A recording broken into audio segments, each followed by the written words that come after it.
खासकर जो बपतिस्मा लिया हुआ है वो मेन घुटने पे रहेंगे।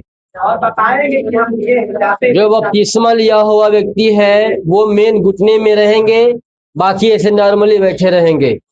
और सभी लोग अपने आंखों को बंद करेंगे और प्रार्थना करेंगे।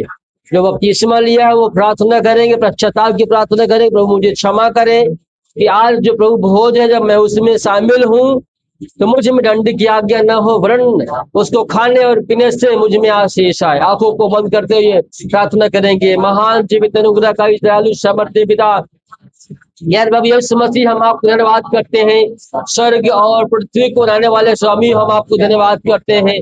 अरे पिता परमेश्वर, आपने जगत को बनाया पिता परमेश्वर, आपने हर एक वस्तु को, हर एक चीजों को आपने बनाया पिता। यहाँ तक कि पिता आपने मनुष्य की भी सृष्टि किया पिता। और पिता आपने मनुष्य के अंदर अपने जीवन का सांस फूका और उसे एक जीवित प्राणी बनाया। प्रभु यीशु, हम आपको धन्यवाद करते हैं। फिर जब मनुष्य पाप में था बेटे तब आपने वचन देह धारण करके इस पृथ्वी पे आए और मनुष्य के सारे गुनाह, सारे पाप, सारे अपराधों को अपने ऊपर उठा लिया और कहा मैं तुम्हारा बोझा ले लेता हूँ और मैं अपना बोझा तुम्हें दिए जाता हूँ, क्योंकि मेरा बोझा हल्का और सहज योग्य है। प्रभु यीशु मसीह, हम आपका स्वागत करते हैं प्रभु। आज जो प्रभु भोज है मेरे पिता परमेश्वर, जब हम इसमें जाते हैं मेरे पिता परमेश्वर, जाने से पहले प्रभु यीशु हम अपनी सारी गलती, सारे गुनाह, सारे अपराधों को पिता आपके सम्मुख को मानते हैं पिता। हमें हमारे गुनाहों से, हमारे पापों से हमें क्षमा कर मेरे पिता। जब तेरे वचन को हम पढ़ते हैं पिता तो तेरे वचनों के द्वारा हमें प्रकाश आए पिता। फिर से पिता परमेश्वर, हम तेरे इस पवित्र, तेरे पवित्र भोज में जब हम शामिल होते हैं पिता परमेश्वर तेरे वचन के अनुसार पिता, तो हम दंड की आज्ञा ना हो, वरन यीशु हम तेरे वचन के द्वारा और तरोताजे होते बढ़ते तेरे नाम की महिमा करते जाए प्रभु। यहाँ पे आए हुए हर एक लोग प्रभु यीशु मसीह आपके सम्मुख अपने सिर को झुकाते हुए पिता ये प्रार्थना करते हैं पिता कि सारे भूलों को आप क्षमा करें और अपनी महिमा से भरे। मेरे पिता परमेश्वर, हम आपको धन्यवाद करते हैं मेरे पिता। प्रार्थना सुना है मेरा परमेश्वर, आपने सारे गुनाह, सारे पाप, सारे अपराधों को आपने क्षमा किया प्रभु यीशु। हम आपको धन्यवाद करते हैं प्रभु जी। हम मानते हैं मेरे पिता कि आपने हमारे गुनाहों को क्षमा किया है पिता। आगे तेरे वचन में जाते हैं मेरे पिता, तेरे वचनों के द्वारा प्रभु यीशु मसीह हम आपके नाम की महिमा को कर सके, यीशु के नाम में आमीन। अपने आंखों को बंद करेंगे सभी लोग और सभी लोग प्रार्थना में रहेंगे, एक वचन को पढ़ेंगे और सभी लोग जो बपतिस्मा लिए हैं, जो नहीं लिए हैं, हर एक लोग आंखों को बंद करके इस वचन को सुनेंगे। क्योंकि यह बात मुझे प्रभु से पहुंची और मैंने तुम्हें भी पहुंचा दी कि प्रभु यीशु ने जिस रात को पकड़वाए गए रोटी ली और धन्यवाद करके उसे तोड़ी और कहा यह मेरी देह है जो तुम्हारे लिए है, मेरे स्मरण के लिए यही किया करो।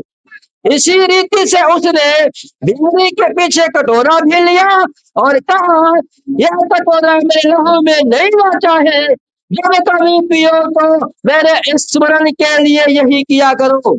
क्योंकि जब कभी तुम यह रोटी खाते और इस कटोरे में से पीते हो तो प्रभु की मृत्यु को जब तक वह न आए प्रचार करते हो।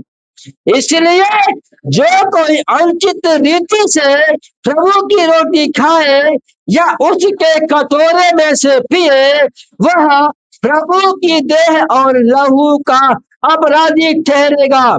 इसलिए मनुष्य अपने आप को जांच ले और इस रीति से इस रोटी में से खाए और इस कटोरे में से पिए, क्योंकि जो खाते पीते समय प्रभु की देह को न पहचाने वह इस खाने और पीने से अपने ऊपर दंड लाता है। आमीन। पवित्र प्रेम पिता, हम आपसे विनती करते हैं मेरे पिता परमेश्वर, जो आपने रोटी लिया और धन्यवाद उसको तोड़ी और कहा ये मेरी देह है जो तुम्हारे लिए तोड़ी जाती है, तब तुम इसे खाओ तो याद करो कि तुम्हारे लिए है। और बयारे के पीछे आपने कटोरा लिया और धन्यवाद करते हुए उससे कहा, ये है मेरी देह है जो तुम्हारे लिए बहाया गया है।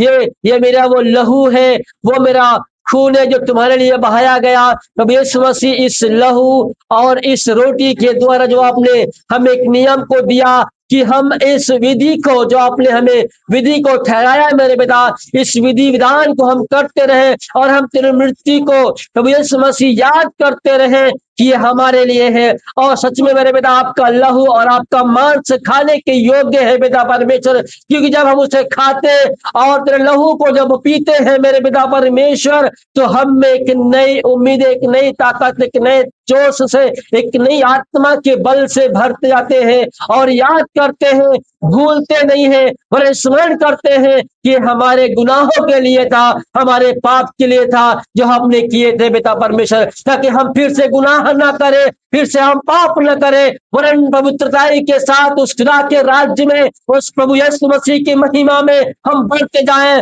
जो महिमा वो हमें देने के लिए अपने अपने अपनी देह को जो तोड़वा दिया और अपने लहू को जो बहाया, वो इसलिए कि हम उसके उसके मार खाने से और उसके लहू बहाए जाने के द्वारा ही हम चंगे हो जाएं और हम बहुतायत के साथ उसके साथ मेल खाएं और बढ़ते रहें, ताकि उसकी इच्छाएं हमारे जीवन में पूरी होती रहे।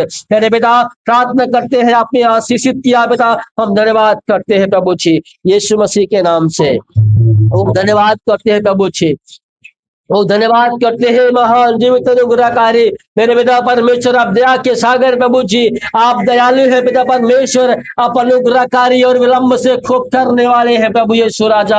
हम आपको धन्यवाद करते हैं मेरे पिता परमेश्वर। हम मनुष्य हैं पिता, हम कई बार भूल जाते हैं, कई बार गिर जाते हैं मेरे पिता, लेकिन आप हमें हर पल हर समय उठाता और खड़ा करता है और चलाता है पिता परमेश्वर, और अपने मार्गों में लेकर के आता है मेरे पिता।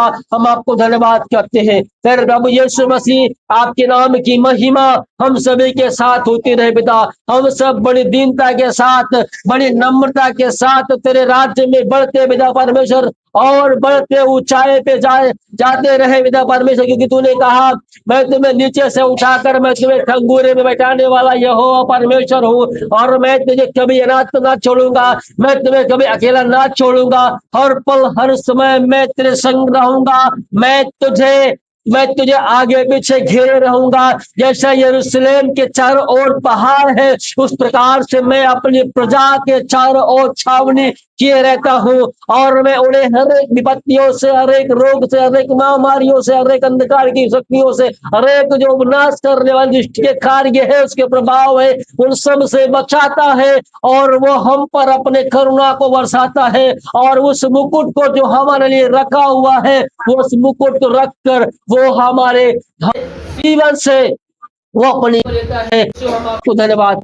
अब यीशु मसीह, आपकी महिमा सदा सर्वदा हम सभी के साथ होती और बढ़ती रहे, तो धन्यवाद देते हैं। आइए एक आराधना हमारे बीच में होगा, उस आराधना के बीच में आप तक रोटी और दाख रस पहुंचा दिया जाएगा। जो बपतिस्मा लिया हुआ है वो मेल घुटने में रहेंगे, ताकि उन तक पहुंचा दिया जाए और जानकारी में रहे कि वो बपतिस्मा लिया हुआ व्यक्ति है।